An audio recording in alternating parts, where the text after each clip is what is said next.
During a fight, my daughter-in-law screamed, "I hope you die." My son did nothing. They regretted it when I sold the house I gave them. This is my story of betrayal, survival, and the courage to rebuild from ashes. A tale of how I discovered my own strength at 73, when my son and daughter-in-law tried to erase me from existence. Subscribe and comment below where you're watching from. I remember the exact moment my world shattered.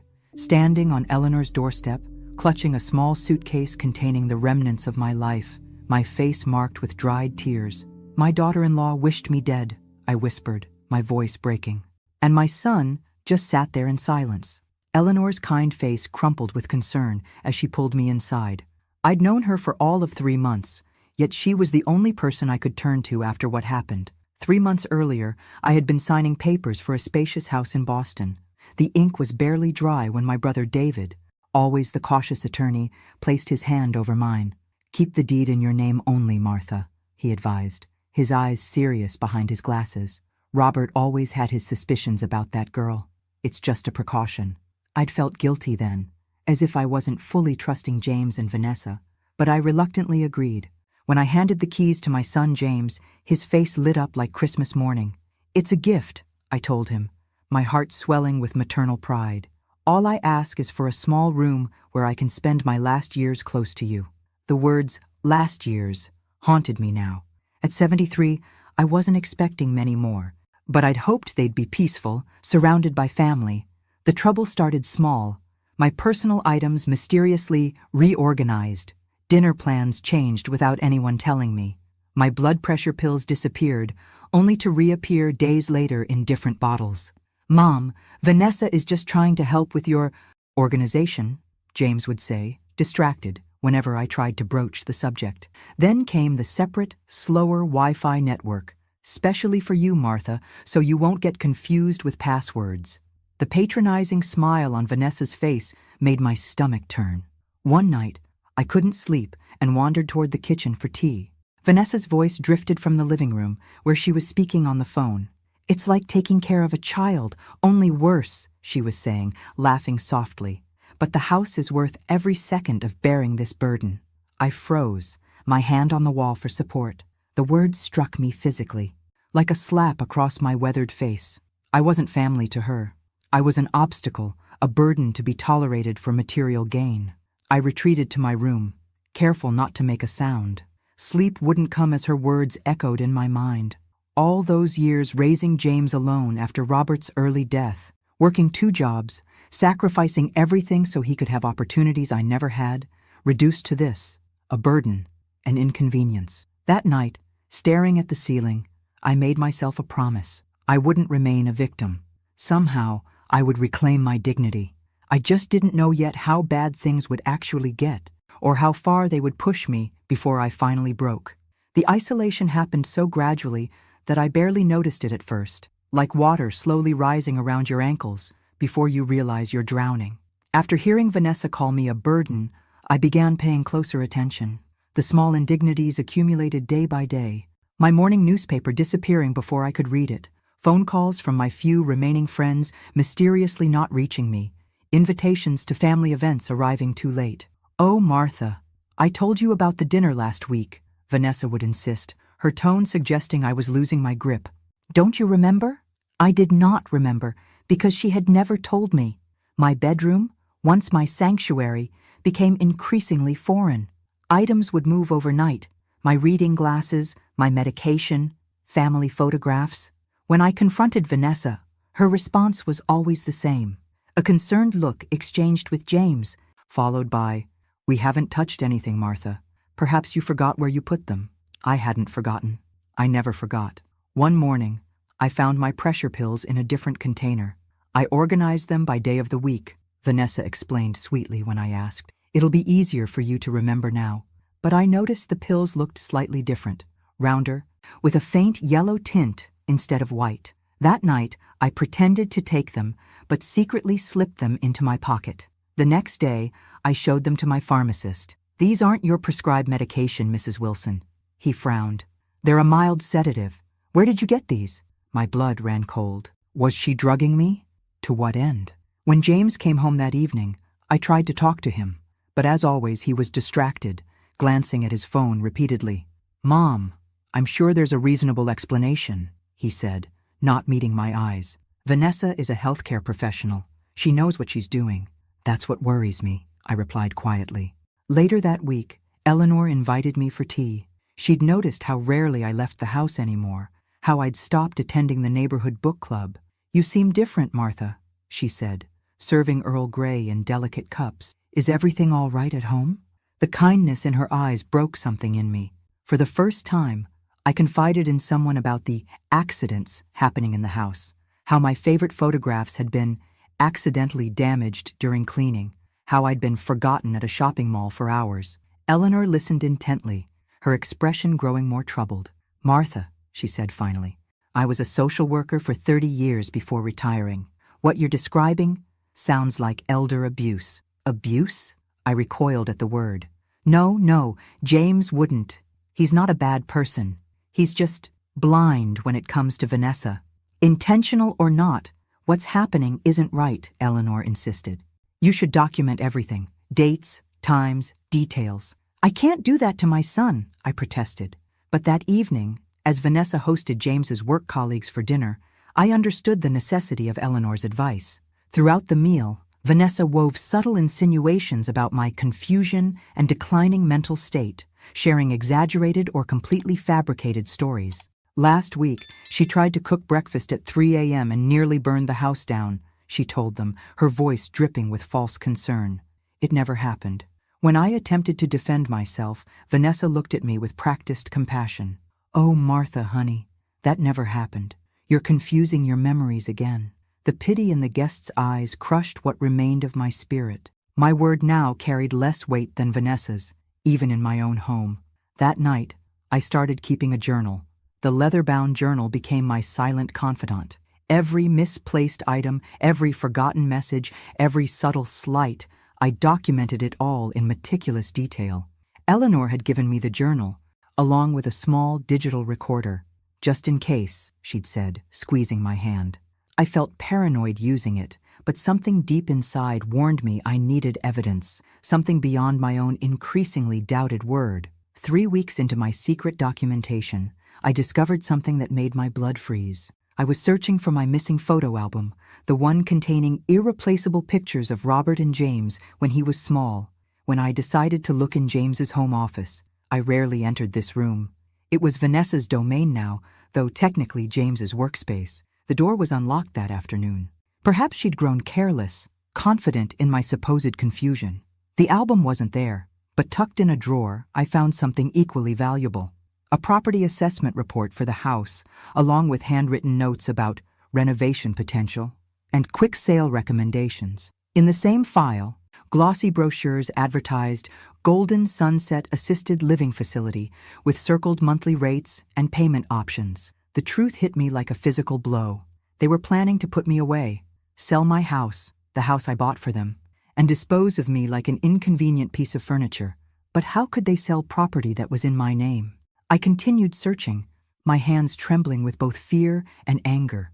In a locked cabinet, the key hidden predictably beneath a potted plant, I found something truly horrifying: partially completed forms for mental capacity evaluation. The document listed various episodes of confusion and erratic behavior, all fabricated. Incidents that never happened, witnesses who likely didn't exist. They were building a case to declare me mentally incompetent. I photographed everything with the small camera Eleanor had lent me, careful to leave no trace of my discovery. That night, I made a decision that went against every maternal instinct I'd ever had. I hid the recorder under the living room coffee table, wedging it into a spot where the decorative molding created a perfect hiding place. I went to bed with a racing heart, questioning if I was overreacting. Maybe there was an innocent explanation. Maybe James was just concerned about my well-being. Maybe. The next morning, I retrieved the recorder while Vanessa was showering and James had left for work. With trembling fingers, I pressed play, expecting to hear nothing but household silence. What I heard instead confirmed my worst fears. The doctor said we need more examples of erratic behavior before requesting formal evaluation. James's voice, sounding troubled. "Then we'll create those examples," Vanessa replied coldly. If we start adjusting her medication like we did with your father, we'll see faster results. The mention of Robert paralyzed me. What had they done to my husband? I don't feel good about this, James hesitated. Sweetheart, Vanessa's voice turned seductive but threatening. Do you want that vacation home or not? Once we sell this property and she's properly accommodated, we'll have all the money we need. I felt physically ill, clutching the kitchen counter as the room spun around me. My son's betrayal was almost unbearable, but the implications were clear. This wasn't just about my dignity anymore. It was potentially about my life. That evening, I watched through a crack in my door as Vanessa switched pills in my medication container, confirming every suspicion. Instead of confronting her, I began secretly discarding the tampered medication and sought independent medical help through Eleanor. My journal entry that night contained just 3 words. They're killing me. You need to leave that house, Martha, Eleanor insisted over tea at her kitchen table, her normally gentle voice firm with concern. They're not just emotionally abusing you, they're tampering with your medication.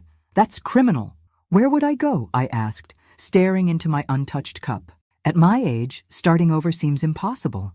You can stay with me until we figure something out, she offered immediately. I shook my head. I can't put you at risk. If they're capable of this. Eleanor reached across the table and squeezed my hand. I wasn't just a social worker, Martha. Before that, I practiced elder law for 15 years. Trust me, I know how to handle people like your daughter-in-law.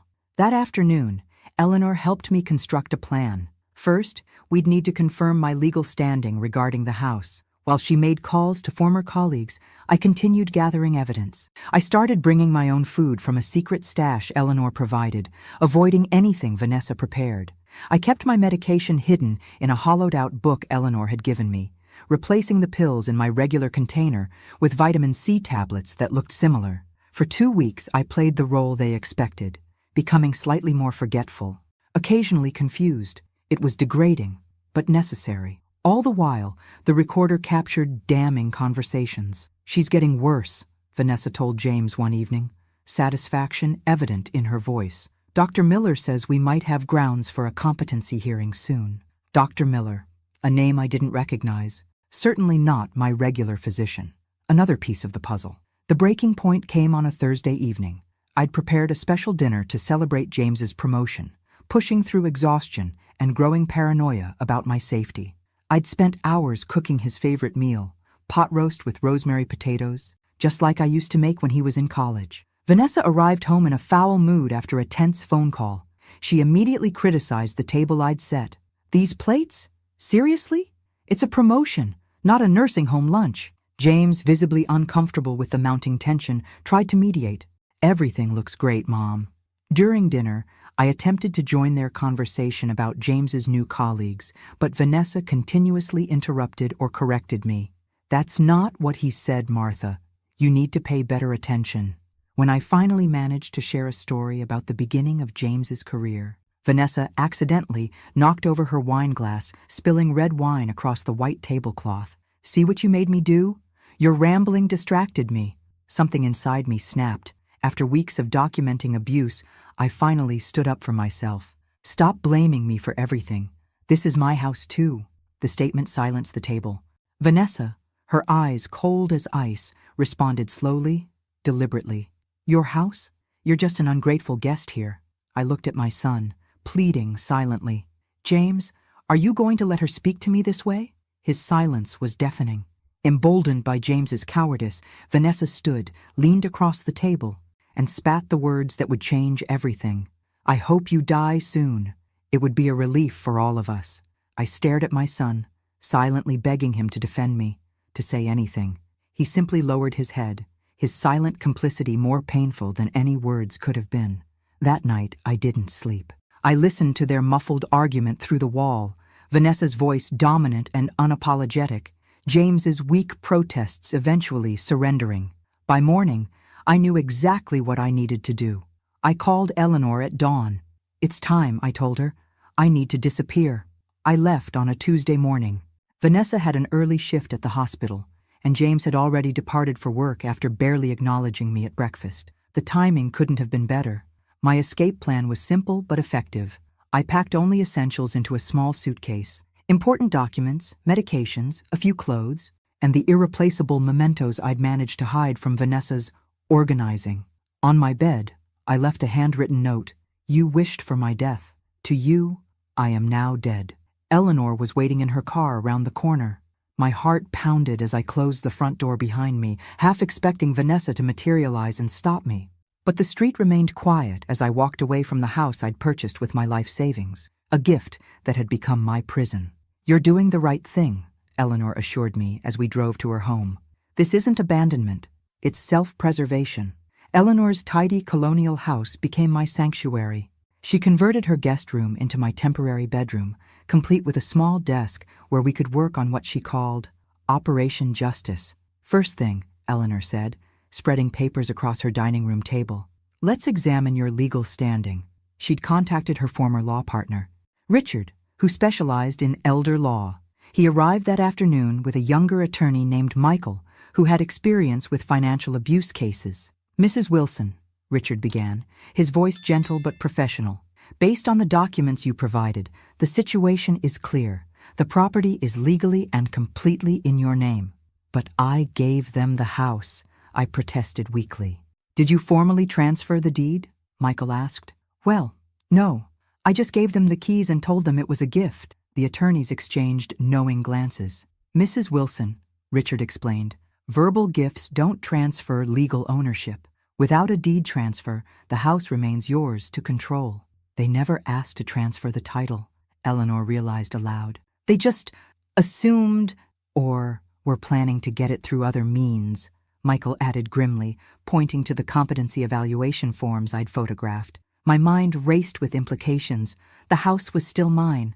I had power I didn't realize. What can I do? I asked. You have options, Richard replied, from simply asking them to leave to selling the property outright. I need time to think, I said, overwhelmed by possibilities. Later that evening, Eleanor and I were reviewing my journal entries when my phone buzzed with a text from Vanessa.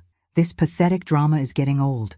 Come back and clean up the mess you left behind. Something hardened inside me. For months they'd manipulated, gaslighted, and plotted against me. They'd wished me dead, and now they expected me to return, like an obedient dog. I've made my decision, I told Eleanor, showing her the message. They need to understand the value of what they had only when they lose it. The next morning, Richard helped me draft a formal eviction notice. The property would be listed for sale immediately, with the stipulation that the current occupants had 30 days to vacate. Are you sure about this? Richard asked. Once we file these papers, there's no going back. I thought of James's silence at the dinner table, of Vanessa's cold wish for my death, of the tampered medication.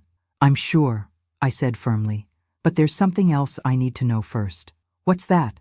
Eleanor asked. Vanessa mentioned doing to Robert what they were trying to do to me. I need to understand what happened to my husband. Michael nodded gravely. I have a contact at Memorial Hospital where your husband was treated. Let me see what I can find out. That afternoon, I did something I hadn't done in months.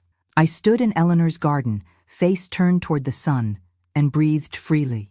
For the first time since Robert's death, I wasn't just surviving, I was fighting back. My phone buzzed again. Another text from Vanessa. James is worried. Stop being childish and come home. I deleted the message without responding. Let them worry. Let them wonder. Their false concern couldn't touch me anymore. I was no longer their victim. I was becoming their reckoning. 3 days into my disappearance, Michael arrived at Eleanor's house with a thick folder tucked under his arm.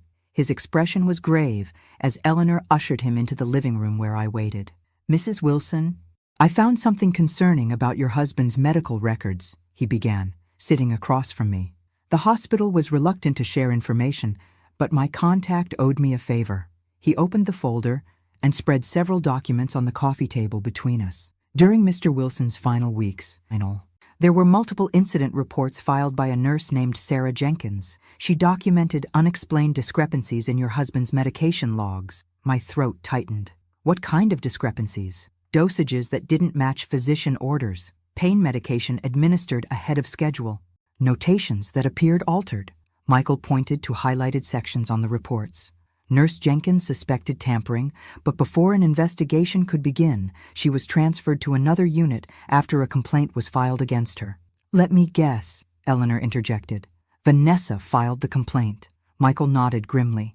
Accused her of incompetence and unprofessional conduct. I closed my eyes, memories of Robert's final weeks flooding back. He had deteriorated so quickly at the end. The doctors had called it a natural progression of his illness. But what if? Are you saying Vanessa may have accelerated my husband's death? The words felt impossible. Monstrous. I can't prove it definitively, Michael replied cautiously. But these records show a pattern that raises serious questions, especially combined with what you've documented about your own medication. We should go to the police, I said, anger rising like a tide. Without concrete proof, it would be your word against hers, Richard warned, having joined us midway through the conversation. And James would testify against me, I finished, the bitter truth settling in my stomach like lead. My own son would side with the woman who may have hastened his father's death.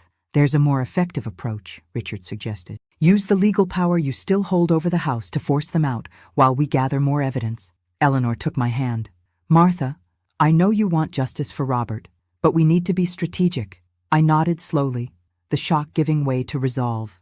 If they had done to Robert what they attempted with me, justice would come, but in my time, on my terms. That evening, we finalized our plan. The house would be listed with a trusted realtor the following day. The eviction notice was prepared, to be delivered in precisely calculated timing. One more thing, Eleanor suggested. We should place a small obituary in the local paper. An obituary? I asked, confused. For you, Martha Wilson. Eleanor smiled slyly. Nothing fraudulent, just vague enough to create the impression you've passed away while legally remaining above board. The idea was both shocking and oddly satisfying.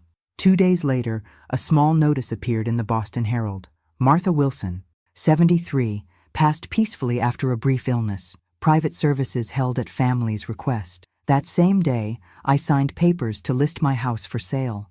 The realtor, a friend of Eleanor's who understood the sensitive nature of the situation, promised to handle everything discreetly. We watched the security footage Eleanor's son had installed remotely when James returned home that evening. He brought the newspaper inside, casually flipping through pages as he walked to the kitchen. When he reached the obituaries section, he stopped abruptly, his face draining of color. "Vanessa!" he shouted, his voice tinged with panic. She came running, annoyed at first, then shocked as she read the notice. They made frantic phone calls, to hospitals, to the newspaper, even to distant relatives I rarely spoke with. No one had answers. Their confusion gave me a grim satisfaction. Let them wonder. Let them worry. Let them feel a fraction of the fear they'd instilled in me. Tomorrow, I told Eleanor as we turned off the monitor, they get the eviction notice. For the first time in months, I slept without nightmares. The eviction notice arrived in an elegant navy blue envelope, hand-delivered by a courier service. Eleanor and I watched through the security camera feed as Vanessa, expecting some social invitation, tore it open with a smile that quickly dissolved into shocked disbelief. "James!" Her shriek echoed through the house. "James!" He appeared moments later, running from his home office, alarm evident in his hurried movements. "What? What's wrong?" Wordlessly, she thrust the document at him. We watched as he read it multiple times, his face cycling through confusion, disbelief, and finally, dawning horror. "This is absurd," he stammered. "There must be some mistake." Vanessa was already on her phone, pacing frantically. "Gerald, it's Vanessa Wilson. We just received some ridiculous eviction notice claiming our house has been sold. I need you to fix this immediately." The conversation that followed was a marvel of professional restraint from Gerald, Vanessa's attorney. Even through the tinny audio, we could hear his measured explanation of the legal realities. "Mrs. Wilson, I've checked the property records. The house is registered solely in Martha Wilson's name. If she sold it—" "But she gave us the house," Vanessa interrupted, her voice rising hysterically. "We've been living here for months." "Unfortunately," Gerald replied patiently, "a verbal gift has no legal standing. If the deed remained in her name, legally, the property is hers to sell." The call ended with Vanessa hurling her phone across the room, narrowly missing a crystal vase. "This is your mother's doing," she hissed at James. "She's not dead. This is revenge." James sank onto the sofa, head in his hands. How could she do this to us, after everything we've done for her? The irony of his statement made me laugh bitterly. Eleanor squeezed my shoulder in silent support. "Should we send the second package now?" she asked. I nodded. "It's time." The second courier arrived an hour later, delivering a sealed envelope with the letterhead of Eleanor's former law firm. Inside was a handwritten note in my elegant script. "You wished for my death. In return, you will lose only a house. Consider yourselves fortunate for the balance of the exchange." The chaos that erupted after this delivery surpassed even our expectations. Vanessa destroyed a floor lamp, a set of dishes, and James's framed law school diploma in her rage. James attempted to call my cell phone repeatedly, leaving increasingly desperate voicemails. "Mom, please, we can talk about this. Whatever you think happened. I'm sure there's been a misunderstanding." I deleted each message without responding. That evening, for the first time in weeks, I ventured outside Eleanor's house. With a new hairstyle, gray instead of my usual dyed brown, and simple clothes Eleanor had purchased for me, I felt invisible in the best possible way. We drove to a small seafood restaurant in Rockport, a coastal town 30 miles from Boston. "I've always loved the ocean," I told Eleanor as we watched the sunset over the harbor. "Robert and I dreamed of retiring to a place like this." "It's never too late to start again," she replied, studying a real estate brochure she'd picked up. The idea took root immediately. With the proceeds from selling the Boston house, I could afford a modest place here, far enough from James and Vanessa, yet close enough to remain connected to my few friends. Later that night, the realtor called with unexpected news. "Mrs. Wilson, you've received an offer already. Full asking price, cash, with a request for expedited closing." "Who's the buyer?" I asked. "Suspicious. It might be a ploy from James. A couple relocating from Chicago. Connor is their name. They're willing to honor the 30-day vacancy period for current occupants." I accepted immediately. The pieces were falling into place faster than I'd anticipated. Within weeks, I would have the financial means to start over. The house that had become my prison would be sold to strangers, and James and Vanessa would face the consequences of their actions. That night, I wrote in my journal, "Today I reclaimed my power. Tomorrow I build a new life." The weeks following the eviction notice brought unexpected developments. Through our security feed, Eleanor and I witnessed the rapid disintegration of James and Vanessa's relationship. "How could she do this to us?" Vanessa screamed one evening, hurling a vase across the living room. "She betrayed us." James, emerging from what seemed like a fog of denial, replied with surprising clarity, "No, Vanessa, we betrayed her first." Their financial reality was unraveling quickly. With just 3 weeks to find a new place, they discovered their combined credit wasn't sufficient for a comparable home in Boston. Friends they'd reached out to for temporary housing mysteriously became unavailable after hearing why they needed to move. "Someone's been talking," Vanessa accused, pacing the kitchen like a caged animal. She didn't know that Eleanor had quietly reached out to their social circle, sharing just enough of the story to ensure no doors would open easily. Meanwhile, my own life was transforming. The house sale was proceeding rapidly, and I'd found a charming cottage in Rockport with a view of the harbor. The real estate agent, sensing my urgency, had expedited viewings and paperwork. "It needs some updating," she warned as we toured the property. "That's perfect," I replied. "I need a project." The thought of renovating, choosing paint colors, arranging furniture, planting a small garden, filled me with an energy I hadn't felt in years. This wouldn't just be a house, it would be my renaissance. One afternoon, Michael arrived at Eleanor's with new information that chilled me to the bone. "I found Sarah Jenkins, the nurse who reported discrepancies in your husband's care," he said, laying a recording device on the table. "She agreed to share what she remembers on the condition we keep her identity protected." The recording revealed details more disturbing than I'd imagined. Sarah described finding Vanessa alone with Robert's IV multiple times, though she wasn't assigned to his care. She noticed that his pain seemed to increase after Vanessa's visits, despite medication that should have controlled it. "The final week was strange," Sarah's voice explained. "Mr. Wilson had been lucid, even improving slightly, then suddenly deteriorated overnight. When I checked his medication log, entries had been altered. When I reported it, I was transferred 3 days later." I turned off the recording, unable to listen further. The room spun around me. "Are you saying she hastened his death?" The words felt impossible to speak. "I can't prove it conclusively," Michael replied gently. "But there's enough here to warrant further investigation." "I want to go to the police," I insisted. "Without clear evidence of tampering, It would be difficult to prove, Richard cautioned, especially after this much time has passed. But we can't let her get away with this. My voice broke with the weight of this new betrayal. There are other ways to ensure justice, Eleanor said quietly. Ways that don't rely on a criminal justice system that often fails the elderly. She outlined an alternative approach. Document everything. Share information strategically with those who needed to know, like the hospital administration and state nursing board, and focus on rebuilding my life while Vanessa's carefully constructed one fell apart. The eviction is just the beginning, Eleanor assured me. Once she loses the foundation of security you provided, everything else will follow.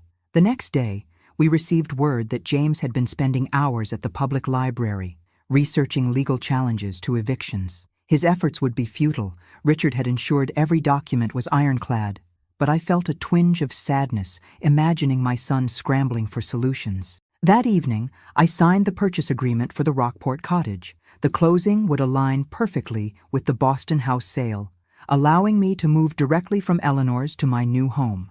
As I signed my name with a steady hand, I felt Robert's presence beside me, approving. If he had indeed been a victim of Vanessa's machinations, this was part of his justice, too. I wish you could see this new beginning, I whispered to his memory, but I'll enjoy it enough for both of us. 2 weeks before the eviction deadline, Eleanor and I made a bold decision. With Richard's legal guidance, we arranged for my personal belongings to be removed from the Boston house while James and Vanessa were at work. Are you sure about this? Eleanor asked, as we watched the movers load boxes into their truck. It feels like poking a hornet's nest. They've had weeks to contact me properly, I replied.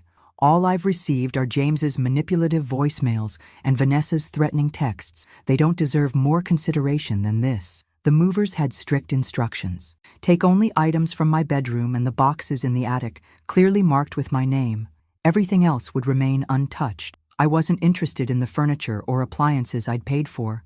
Those could go with the house. I wanted only my personal history, the artifacts of my life before this nightmare began.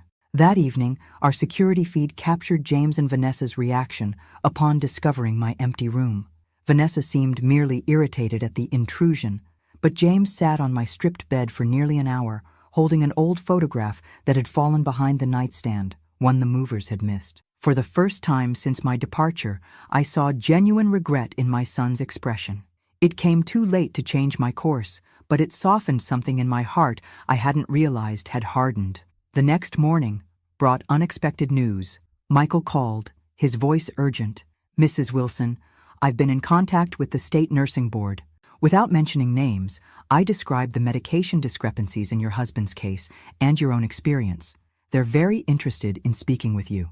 Will it lead to an investigation of Vanessa? I asked. Potentially, yes, especially if we can locate other patients with similar experiences. The possibility of holding Vanessa accountable for Robert's treatment kindled a fire in me.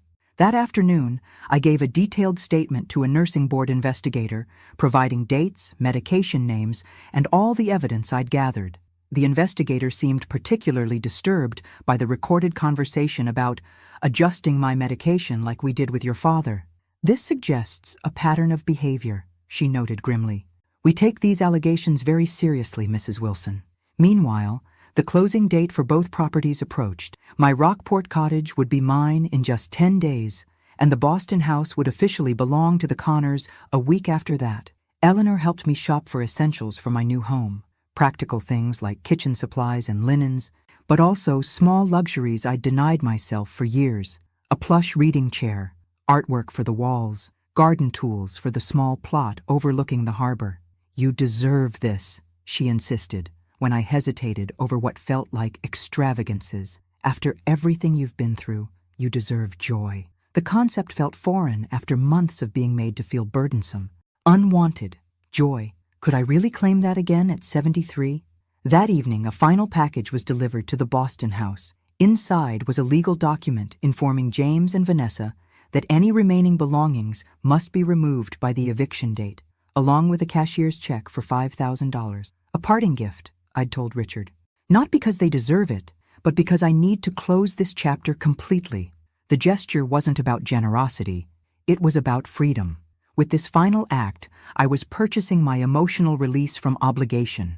They could no longer claim I'd left them destitute or without options. The security feed showed James staring at the check for a long time before Vanessa snatched it from his hands. "At least your mother has some decency left," she snapped.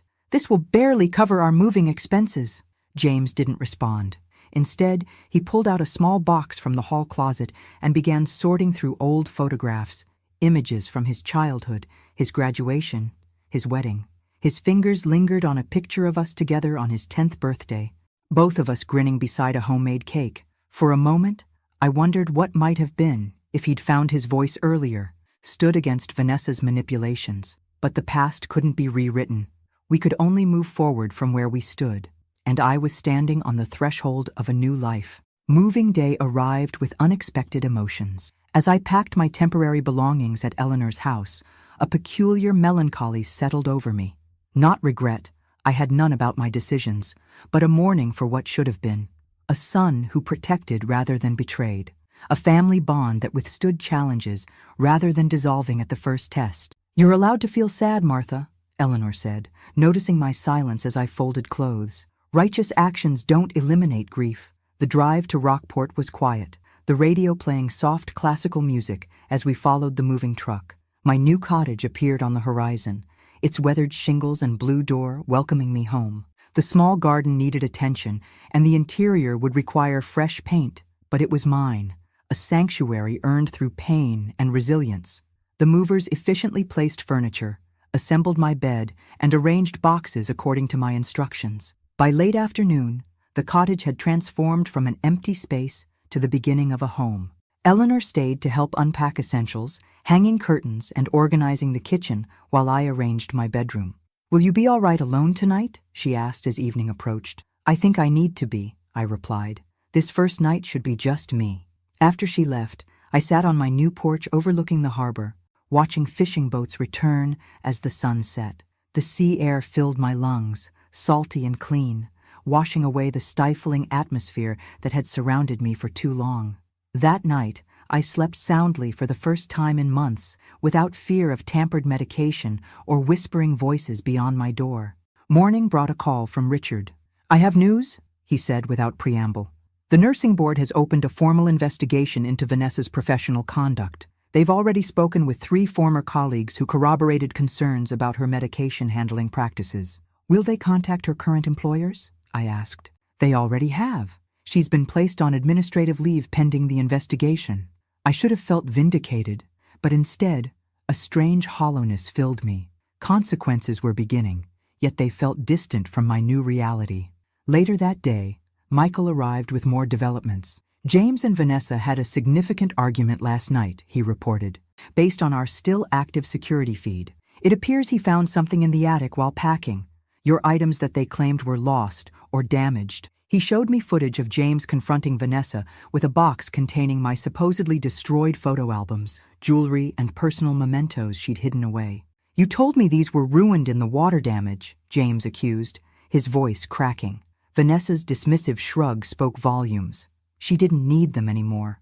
They were just collecting dust. "They weren't yours to decide about," James shouted, perhaps the first time I'd heard him stand up to her. The argument escalated until Vanessa delivered a devastating truth. "This marriage was a transaction, James. You offered stability and asset potential. I provided companionship. The arrangement is no longer advantageous." She announced she'd accepted a position in Chicago, leaving the following weekend, with or without him. "Take what you want from this mess," she said, gesturing around the house. "I'm done playing house with a spineless mama's boy and his vindictive mother." The footage ended with James alone in the living room, surrounded by half-packed boxes, his face showing the dawning realization of his complicity in destroying what mattered most. That evening, I walked along the Rockport shoreline, processing these developments. Unlike the fierce satisfaction I'd anticipated, I felt strangely detached. Vanessa's unraveling career and their fractured marriage seemed like distant news about strangers. What consumed me instead was the cottage waiting for my return, the garden beds I would plant come spring, the walls I would paint in soft coastal colors, the neighbors I'd begun to greet on my morning walks. I'd expected revenge to taste sweet. Instead, it tasted like salt air and possibility. When I returned home, I found a simple envelope in my mailbox. Inside was a faded photograph of James as a teenager, standing proudly beside the science fair project I'd helped him build. On the back, in his handwriting, "I'm sorry for everything. No return address, no plea for forgiveness or reconciliation, just an acknowledgement." I placed the photo on my mantle, neither hiding it nor giving it prominence. Like James himself, it would exist in my life, acknowledged but no longer defining my days. The first frost of autumn touched Rockport, glazing my garden in delicate white. 3 months had passed since I moved into the cottage, and already it felt more like home than the Boston house ever had. I'd painted the walls in shades of blue and cream, planted hardy shrubs that would bloom in spring, and established a routine that centered me. Morning coffee on the porch, afternoon walks along the harbor, evenings with books or conversations with my new neighbor, Claire, a retired literature professor who shared my love of mystery novels. Eleanor visited every other weekend, bringing news from Boston that increasingly felt like updates about characters in a book I'd once read but was no longer invested in. Vanessa moved to Chicago last month, she reported during one visit. The nursing board investigation is still ongoing, but she found work at a private clinic where they either didn't check references or didn't care. "And James?" I asked, the question still causing a slight tightening in my chest. "Still in that small apartment in Cambridge. He's been quieter on social media. Someone mentioned he's seeing a therapist." I nodded, feeling neither satisfaction nor sorrow. It was simply information about a life that had diverged from mine. That afternoon, while organizing my study, I discovered Robert's old address book. Flipping through it, I found entries for friends we'd lost touch with over the years, colleagues from his university days, neighbors from our first apartment, extended family members who'd drifted away. An idea formed. I began making calls, reintroducing myself to voices from the past. Many were surprised to hear from me, especially when I explained my new circumstances. "You live in Rockport now?" Robert's former department chair, Thomas, exclaimed. "My sister has a summer home there. Next time I visit her, we should have dinner." One by one, connections reawakened. By the end of the week, I'd arranged 3 visits and joined a book club through one of Robert's former colleagues who now lived in neighboring Gloucester. Life was expanding again, radiating outward from my cottage by the sea. Then came the envelope, thick cream stationery, my name in familiar handwriting, James. I let it sit unopened on my kitchen table for 3 days, circling it like some volatile object that might explode if handled incorrectly. Finally, on a stormy afternoon when the sea crashed against the rocks below my garden, I made a pot of tea and opened it. Inside was a multi-page letter and a small key. "Mom," it began simply. He wrote of his gradual awakening to what had happened, how Vanessa's manipulation had been so subtle he'd barely noticed his own transformation from protective son to complicit enabler. He described the shame that now kept him awake at night, the therapy sessions where he was learning to recognize the patterns of emotional abuse he'd not only allowed but participated in. "I don't expect forgiveness," he wrote toward the end. "I don't deserve it, but I need you to know that I understand now what I did and what I failed to do. The key enclosed is to a storage unit where I've placed Dad's things that I managed to save from the house. His watch, his books, his collection of vinyl records. They belong with you. No request to meet, no plea for reconciliation, just an acknowledgement and a return of what should have been mine all along." I folded the letter carefully and placed it in my desk drawer. The key I hung on a hook by the door, not yet decided whether I would use it. That evening, as rain lashed against my windows, I called Eleanor. "James sent me a letter," I told her, "and a key to a storage unit with Robert's belongings. How do you feel about that?" she asked carefully. "I don't know yet," I admitted. "Part of me wants to keep that door closed forever. Another part wants to see if genuine remorse can lead to something new," she finished. "Not reconciliation," I clarified quickly. "I don't think I can ever trust him that way again. But maybe acknowledgement of each other's existence, at least." After we hung up, I stood at my window watching the storm gradually subside, the clouds parting to reveal a sliver of moon. The sea below remained turbulent, but the sky was clearing, a metaphor too obvious to ignore. I took the key from its hook and placed it in my purse. Tomorrow, I decided, I would drive to Boston and see what remained of Robert's legacy. Not for James, but for myself. For the memories of a life before betrayal had rewritten everything. Some doors needed to be opened, if only to finally close them properly. The The storage unit was in Cambridge, a small climate-controlled space in a modern facility. I sat in my car for 20 minutes before finding the courage to enter, the key cold in my palm. Unit 217 contained 6 neatly labeled boxes, a vintage record player, and Robert's leather reading chair, the one I'd assumed had been sold or discarded. A handwritten note sat on the chair. I saved what I could. I opened the first box. Robert's record collection, alphabetized just as he'd always kept it. Coltrane, Davis, Fitzgerald, Holiday, the soundtrack of our early marriage. The second box held his books, first editions he'd collected, academic texts he'd authored, dog-eared paperbacks he'd read repeatedly. The third box made me pause. Photo albums I thought were lost forever. Our wedding, James's childhood, family vacations, the visual archive of our lives together. In the fourth box, I found Robert's watches, cufflinks, and the fountain pen set I'd given him for our 30th anniversary.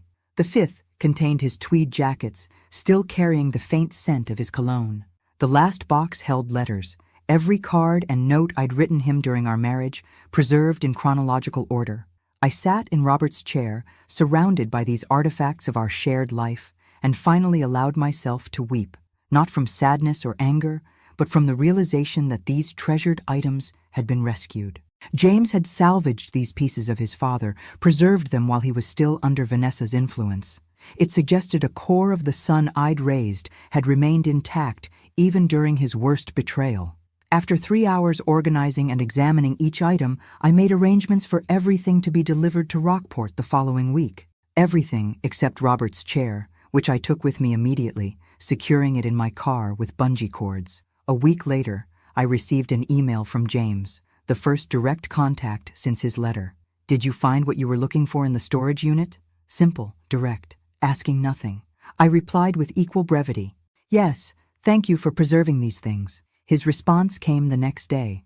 There's a coffee shop in Gloucester called Harbour View. I go there sometimes on Saturday afternoons. Not quite an invitation, but an opening, a possibility. 3 weeks passed before I decided what to do with this information. 3 weeks of placing Robert's belongings around my cottage, of re-listening to his records, of sitting in his chair watching the sea. 3 weeks of quiet conversations with Eleanor about forgiveness, boundaries, and the possibility of selective reconciliation. On a crisp December Saturday, I drove to Gloucester. Harbour View. Cafe was small but elegant, with windows facing the water. I spotted James immediately, sitting alone at a corner table, staring into his cup. He looked thinner, older, his shoulders slightly stooped. He hadn't noticed me yet. I watched him for a moment. This man who was my son, but also a stranger. The boy I'd raised. The man who had betrayed me. The person now sitting alone, waiting for something. Perhaps for me, perhaps just passing time. I approached his table. He looked up, eyes widening with surprise. I didn't think you'd come, he said, half rising. Neither did I replied honestly, taking the seat across from him. Silence stretched between us, filled with unspoken words. You look well, he finally said. Rockport agrees with you. Yes, I nodded. I've found peace there. More silence. Mom, he began, his voice catching. I know I don't deserve your forgiveness. I raised my hand, stopping him. You're right. You don't. He flinched but nodded. But deserving has nothing to do with forgiveness, I continued. Forgiveness is something I give myself, not you. It's about releasing the hold that anger has on me. Have you? He asked softly. Forgiven me? I'm working on it, I answered truthfully. Every day. I took a sip of water, gathering my thoughts. Do you know what hurt the most, James? Not Vanessa's words, your silence. When she wished me dead, you said nothing. His eyes filled with tears. I know. I have no excuse. No, you don't, I agreed. And I may never completely trust you again. But you're still my son. I reached into my purse and removed a small wrapped package. This was your father's pocket watch. He would want you to have it. James stared at the package but didn't take it. I don't deserve this either. No, I said, placing it on the table between us. But it's yours nonetheless. We talked for an hour, not about reconciliation or the future, but about simpler things. My garden, his new position at a smaller law firm, books we'd read recently, the boundaries of our new relationship forming with each careful sentence. When I rose to leave, he asked, "Can I call you sometime?" Yes, I said. Not often, not yet, but sometimes. Walking back to my car, I felt neither triumph nor closure, just the quiet acknowledgement that life continues to evolve, that relationships transform, that healing comes not from grand gestures, but from small moments of truth. That evening, I sat in Robert's chair on my porch, watching the winter sun set over the harbor. The chair fit perfectly in the space I'd created, just as I now fit perfectly in my new life. Not because everything had been resolved or forgotten, but because I had finally learned what truly belonged to me, my dignity, my choices, my power to define my own worth. The betrayal that nearly destroyed me had instead become the foundation for something unexpected, a life built entirely on my own terms. And that, I realized, was the most profound victory of all. Thanks for listening. Don't forget to subscribe and feel free to share your story in the comments. Your voice matters.